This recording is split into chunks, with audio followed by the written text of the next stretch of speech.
তো আমরা এটাই বুনবো সরষা। তো সরষা থেকে তেল হয়, সেটা তো আপনারা জানেন।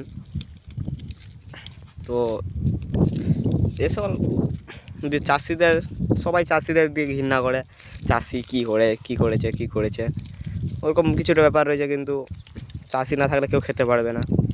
দুবেলা দুমুঠো খাবার জোগায় কে? চাষি। তো এরকম চাষি বহুত রয়েছে, কিন্তু ওরা নিজেদের মূল্যটা পায় না।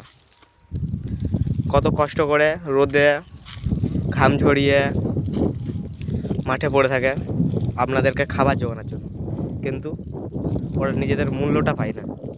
এদিকে রাসায়নিক সারের দাম বেড়ে যাচ্ছে, ওদের বেতন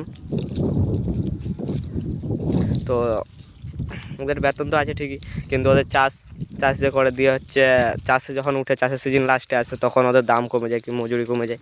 কিন্তু ওদের যে হচ্ছে হয়, এই যে চাষ করে দিয়ে রাসায়নিক সার তুলতে হয় প্রথমে, সেই দামটা বহুত বেড়ে যাচ্ছে, দ্বিগুণ দামে বেড়ে যাচ্ছে।